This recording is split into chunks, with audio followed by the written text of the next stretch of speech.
what I wanted to do today is sort of give you all a brief synopsis of how I got from Warren, Arkansas to Nashville, Tennessee. And it was a journey that involved a lot of fun things and a lot of bad things, as life is in general. When I was in Warren, my dad was an auto mechanic and my mother was probably the most prominent Christian in Warren, and let everybody know it. Absolutely convinced that the Baptist church was the only church. Baptists were the only ones going to heaven. And I always wanted to be there when my mother entered heaven and see the look on her face when there were Presbyterians and Catholics. She probably hadn't gotten over it yet. All of my folks in Warren were primarily in the car business. I had an uncle that sold Buicks and Pontiacs and Jims and Glen Line. My dad had 8 brothers and sisters. We had a whole slew of kids. The most famous of the Lyon kids, the family kids, is Ralph Niggy, who was an All-American tackle in Oklahoma for 2 years. He was an All-Pro tackle at Dallas Cowboys for 5 or 6 years, played 13 years. We had the pleasure of having dinner with he and his wife this last weekend in Dallas, and he is still slim and trim, and here his cousin couldn't get out of the basket if he tried to. He's still old and just about as old and a lot fatter. I remember I went down to see Ralph play in what was then called the Ralph Niggy Bowl, because Ralph, like a lion, was always after the last dime, and signed both with the AFL and the NFL, or AFC and AFL and NFL at the same time, so there was a bunch of lawsuits. And when they ultimately settled them, Dallas got to keep Ralph in return for the first, second, fourth, fifth, and seventh draft choices. Wow. And they agreed to play Houston in a preseason game, which never before that had an NFL team played an AFL team in a regular type game. So it became the Ralph Niggy Bowl. That's what they called it. I went down there for it, and we went out to his house, and he was telling me that he'd gone to the doctor, and the doctor had put him on the diet to gain weight, because he was light for a tackle. And so he told him to drink at least 1 and probably 2 six-packs of beer a day. And I said, how in the world can I get an appointment with that doctor? I didn't have any need for a doctor to tell me how to drink. I ended up 30 years ago being asked to quit drinking by pretty much the middle part of Arkansas. I'm thankful due to the help of AA and my wife and a lot of friends that I've been sober for 30 years. But as I say, I drank enough. If I live to be 100 over my lifetime, I will be an average drinker. When I went to college and law school, I went to Fayetteville after going to A&M for a year and doing I took some summer courses in North Texas State, and ended up at the University of Arkansas. I got married when I was 19. My wife was 18. We were high school sweethearts. We were happily married for approximately 6 months. We remained married for approximately 16 years. We had 4 lovely children. And as a result of that relationship, which when I started my divorce proceedings, I had concluded that the divorce was 95% my wife's fault. And I really believe that. But the time we got to the end, which was about 4 years later, I had concluded that it was 95% my fault and 5% her fault. And at that point, I quit considering that because I was getting pretty close to 100. The good thing that came out of that is I met Jane, and while my first wife is a lovely lady, Jane is absolutely my earthly savior. But for her, I would either be dead, in jail, or both, and I certainly wouldn't be practicing law, because at the end, I was drinking a fifth of Jack Daniels before I went to work in the morning, then taking a 6-pack into the shower in order to get my head on right, then going in and representing clients. Now, just thank God I wasn't you weren't one of my clients. But at the time, let me tell you who some were. Arkansas Power and Light,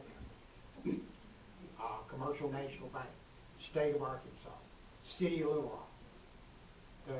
And the city attorney told me after I had sobered up and tried the case, he said, I thought you were a damn good lawyer. But I knew you drank, but now that you're sober, I can't believe how good you are. So I struggled through that, and with the grace of God and AA and an alcohol treatment center out of Birmingham, that they had a simple 28-day program in order to teach you how to live sober. I was able to complete that program in a 45 days.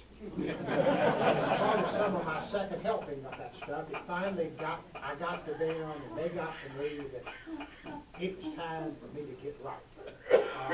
And I did. It was hard, but again, I mean, every chance I get, I thank James publicly for it. My first 20 years as a lawyer, I was with a firm called House Homes and Jewels. We were general counsel for Arkansas Power and Light. I handled a whole lot of AP&L business. I handled the licensing of the nuclear plants, the coal-fired plants. I ended up handling nuclear plant licensing all over the country, coal plant licensing all over the country. I also did labor and employment. I tried the first civil rights case, or EEOC, Title VII case in Arkansas. I tried the first class action. Ultimately won the first class action case in Arkansas. We represented Safeway, Ground and Group, Texaco, AT&T. Had a lot of fun, both when I was drinking and when I wasn't drinking. But it was taxing to be in litigation that was that difficult and long. My best trait was known for cross-examining expert witnesses. Some of whom I cross-examined 6 or 7 days, and I did the same thing with the environmental stuff, cross-examining expert witnesses, which I took high school chemistry and took the first 6 weeks of high school physics and figured that wasn't for me and dropped out. But what that shows is really good trial lawyers, or any trial lawyers, can do most anything because we can prepare and we can learn enough to make the witness think we know more than we do, and that's when you're successful as a cross-examiner. Mike Kynard, whom I know is a fine trial lawyer, and I learned a lot from him when I was a young growing up lawyer. Joe Woodward was one of my true mentors, and he was an arbitrator in several AP&L cases, and I got to know him really well. Funny story about Joe Woodward. I had a partner in House Homes and Jewels that also had a tendency to drink a bit. We were at the Arkansas Bar Convention in Hot Springs way back, and this guy was from a very, very wealthy family in Little Rock. So we went out on Joe's boat on Lake Hamilton or Lake Catherine, going up or Worcester, I forget which one it was. But anyway, Joe was trying to sell his boat, and this lawyer bought it. Wrote him a check on that boat right there. Joe was grinning like a possum. He knew he had sold that boat for more than it was worth. So we took Joe back to the marina or the dock or wherever, let him off, and then we took the boat back over to my partner's condo out there. And all was well until come Monday. If the check was for $40,000 or whatever it was for, it lacked about $39,500 having it up in the account. And asked Joe about selling the boat in Hot Springs, and he'll tell you the story. Finally ended. I think they had to give the boat back, and to make matters worse, Joe was on the State Transportation Commission at the time. This guy's primary practice was representing truckers before the state. And I kept telling him, do you realize how bad you have messed in your shorts? But I don't think Joe held it against him, because Joe is one prince of a guy, and I still think the world of him. After about 20 years of practice at House Homes and Jewels, 3 of us left the firm. Don Jack, who was my brother-in-law, Steve Jones, who was my best friend at the time, and myself left a 65-member firm. Wow. To form, which was a big firm in Little Rock, to form a 3-member firm named Jack, Lyon, and Jones. Kind of a funny thing there,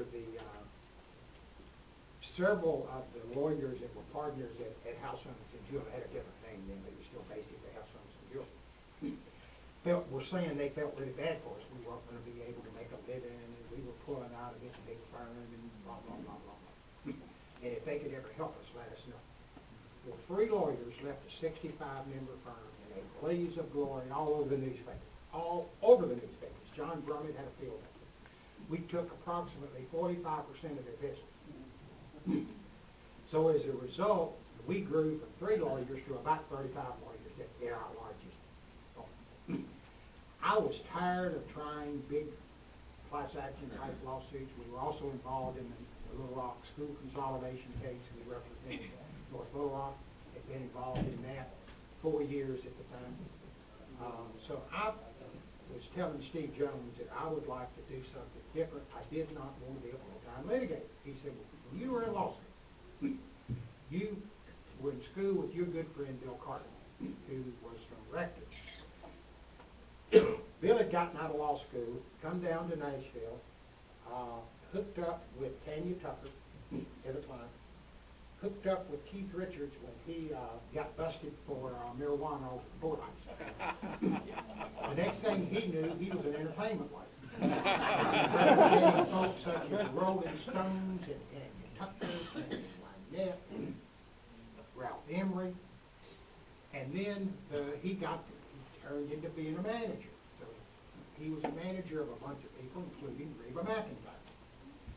So I went over to Nashville to talk to Bill Carter about what he thought the possibilities was of me opening an office or doing something in the entertainment business. He said, well, it's really funny. Reba and I are in a divorce. She wants to fire me as her manager, and she's making some allegations which don't have any truth to them, but she's making them, and I need to get out of this. I need a lawyer. I can't afford a lawyer. Should have told me something. Guy in the entertainment business, manager of the factor. I didn't afford to hire a lawyer. It wasn't something I needed to be doing. They did not pay like Safeway or Brandon Reed. But I said that would be great. I came back to Little Rock, bought a forced volume set on entertainment law, read them, declared myself an entertainment lawyer, and went and opened an office up there. My first client, anybody ever heard of, was Hank Thompson. Wonderful guy that I represented for several years until it dawned on me, that he considered that lawyers that represented him should do so for the pleasure and honor of being in that position. And my wife did not like going to the dress shop and trying to buy a dress based on the fact that her husband represented Hank Thompson. So we parted. Ironically, I just did a deal for Hank Thompson, who died a couple of years ago, for his widow. The new greatest hits package, so things do come around in life. Bill Carter was very good to us. He brought us a lot of clients. The result of Bill Carter, we got David Allen Coe. Have been through other great clients, Shania Twain, Tracy Lawrence, Clay Walker, and most importantly, Bill and Gloria Gates, which we represented about 20 years, which came from Bill Carter. Not only was that a wonderful experience for me financially, I think that was a lot responsible for driving me back closer to where I came from at Warren in the First Baptist Church. I had first become I was a Baptist. My first wife, she was Presbyterian, compromised on Baptist. My wife's a Catholic, compromised on Episcopalian. And I concluded that I didn't know what Episcopalians were, and some of you may be one, but they weren't a church. At least they weren't when you'd been raised a hard-shell Southern Baptist. So, and that's sort of where I've gotten back to. We have been really blessed. I have a client that I have just acquired named Squire Rushnell. He wrote a series of books called God Winks. It is found at whengodwinks.com. And a God wink is something that happens in your life that you really don't, it's just, you think it's just a happenstance or coincidence, but it's really not. For the last, I guess it's 40 years, but certainly for the last 2 or 3 years, my life has been dominated by two things. God winks and the song Choices, which George Jones did, who also is one of our clients. It was written by Billy Yates, who's a client of mine too. And I don't know how many of you are familiar with the song Choices, but listen to it and look up God winks and put the two together, and I think you'll see that is a darn good way to live a life, separate and apart from any religion. When you mix in there the principles of AA, I think you can be a darn good person if you'll let yourself. Am I perfect? Jane will certainly tell you that I'm not. My client, who is a spiritualist, a first-class spiritualist, and he's highly Christian, but he can tell you things that nobody ought to know. He talked to me about my granddaughter who had just died when we were on the plane together. He didn't know I had a granddaughter. He knew what color the granddaughter's father's hair was. He knew what the granddaughter looked like. So he is, I've got, as Jane will confirm, a temper. Most people that know me might be surprised to know I have a temper. But he gave me once what he called a rage rock. Told me to carry it on my left side. And when I get mad, take it out and run it. I said, what if I wear it on the right side? He said, it'll do just the opposite. I got up one day and I was having more trouble than normal. All through the day, anytime somebody said something, I screamed something at them that probably shouldn't be repeated, certainly not in the Baptist church. And when I was going to lunch, I looked down, I had that damn rage rock on the right side. Oh. I moved it to the left side at lunch, came back that afternoon, smooth sailing. Now, y'all may not believe that kind of stuff, but I am here to tell you that there's some angels up there that look out after drunks and fools. And since I'm both, I get double protection. And I get a lot of help from my higher power, who I choose to call God. I've been blessed as a lawyer. I've been blessed as a father. I've got 8 wonderful children. I've got 16 grandkids. And that's why most of my friends, no matter what they're doing, are retired. I am not going to be retired because I've still got grandkids that need things that my wife is absolutely convinced we're going to give them, whether we can afford it or not. And she just tells me to go to work early and stay a little later. That's what's driving my life right now. And if you see my wife, you can certainly know that if you saw my first wife, you'd think the same thing too. I'm way over there. And that's a God thing, for which I'm happy. Now, I've got a few minutes left. I'll be happy to answer questions. If anybody's got them, it's kind of like my Bible that they handed out. I told them, I said, that's pretty impressive. I said, some of it's even true. They may or may not get the truth, but I'll give you an answer. Yes, sir. Did you know a lawyer named Clint Huey? Clint Huey from Warren, I sure did. He's a good guy. He sure was. Clint Huey was the only lawyer I knew growing up in Warren. I later married into the family of Tom Haley. But Clint was always a really, really good friend of mine. When I got out of law school, I'd never been in a lawyer's office. Clint helped me a lot to learn. But yeah, I thought the world of Clint. What's the biggest challenge in entertainment law? Getting them to pay you. Let me tell you a story. I represented a guy and got him a $200 and some odd $1,000 advance on a record deal. And he owed me about $300,000. And we brought it down to about 150. No, back up, it's $1 million advance. I'm sorry, this story wasn't making sense. It's $1 million advance. And we used several justifications. One, he's buying a house. So he needed to pay that off because he knew the entertainment business is hard to handle, hard to get a loan because your income may be $5 million one year, 500 the next.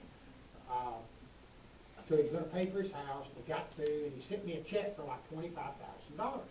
And I called him and said, why in the world did you send me $25,000 when you had all that money? He went through, he said he had to pay his taxes, which was good because sometimes he had. Off the house, he said, I bought my girlfriend on a Lante. He had one of those little fancy Cadillacs. And I said, okay. And he'd gone through and he pretty well explained where all the money had gone. I said, son, I know what a Lante's cost. You should have still had at least $50,000 left. He said, yes, my wife found out and I had to buy her one too. So those are the kind of the challenges that it's easy to represent corporations because they're spending somebody else's money. It doesn't matter how big a deal you are. I mean, we represent Kenny Rogers, and Kenny Rogers has done and continues to do very well. But he considers the money he makes to be his. Kind of like Hank Thompson. Not as bad as Hank Thompson. But he has things he had rather buy than lawyers.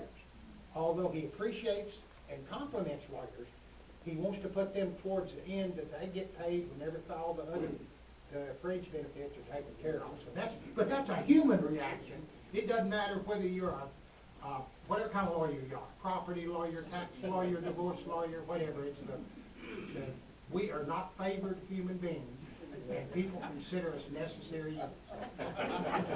Some of them not even necessary.